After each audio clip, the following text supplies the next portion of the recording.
नमस्कार। आज मु बनाइबा जाऊँगी माटी हांडी रे चिकेन दम मसाला।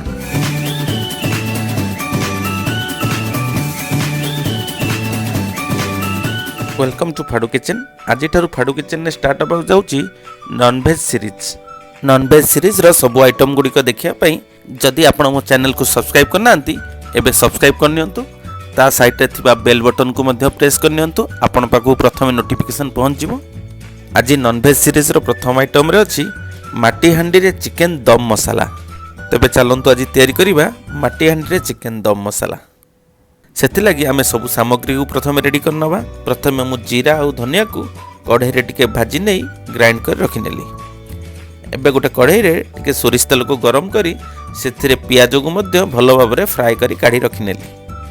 एबे मसला रे मु नैची हळदी गुंड, गरम मसला, कस्तूरी मेथी, गोटे लेंबू रस, चिल्ली पाउडर आउ आमे भाजी रखिथिबा जीरा और धनिया रो गुंड आ गोटा मसला रे नैची तेजपत्र, दालचीनी, गुजराती और गोलमरिच। आ मु एठी रेडी कर रखिछि भाजी रखिथिबा पियाज, दही, दुईटी कंचा लंका, अदा रसुण पेस्ट आउ लुण। प्रथमे मु चिकेन को भलो भाबरे धोई नै सेथिरे दही आउ कंचा लंका ऐड करनेली। तापर सेथिरे भाजी रखिथिबा पियाज को पकई देली, अदा रसुण पेस्ट को पकई देली। एबे सेथिरे जीरा और धनिया पाउडर को मध्य पकई नेली।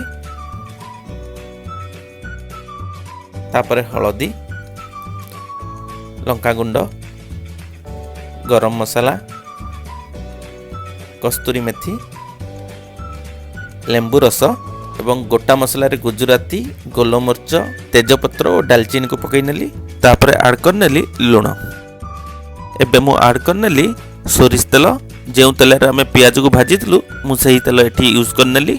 आपन कंचा सोरिष तेल जमा यूज करेंगे, आपन ये रिफाइन तेल यूज करेंगे। एबे मैं चिकेन को भलो भाव में गोलई नेबी आउ मिनिमम आधा घंटा पई आकु मैरिनेट होबा पई रखि नेबी। तापरे गोटे माटी हांडी रे मु 2 चम्मच घी नै गली। आपन जदि घी पसंद नुहे ताले आपन तेल मध्य नै परिबे। एबे मु मैरिनेट कर रखिथिबा चिकेन को हांडी रे पकई नेली।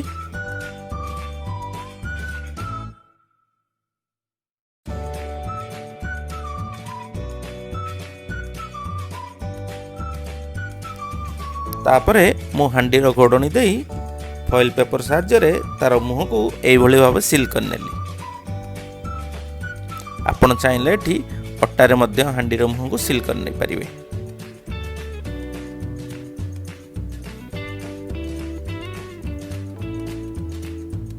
एई भली भलो भाव में मुह को सील कला परे मो हांडी को गैस रे बसई नेली।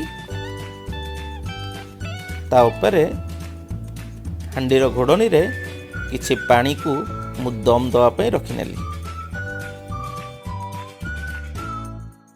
एबे मु लो फ्लेम रे मिनिमम 1 घंटा पर्यंत आकु बसई रखि नेबी। एबे हमर 1 घंटा समय होई गलानी।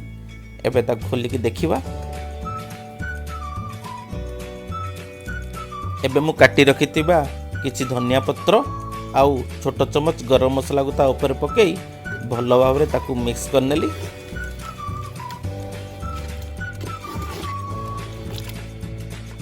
एबे हमर तैयारी हे गला माटी हांडी रे चिकेन दम मसाला। एबे मु ताकू काढी गोटे जगह रे सर्व कर नेबी।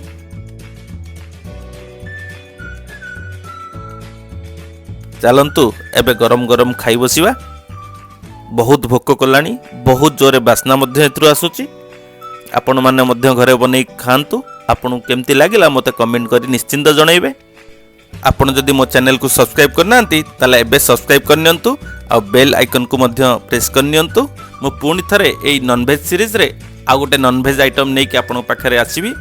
रहिली आज्ञा, नमस्कार। गेलु शीघ्र भात बाडो ए बास्ना रे आ रहि हो नै।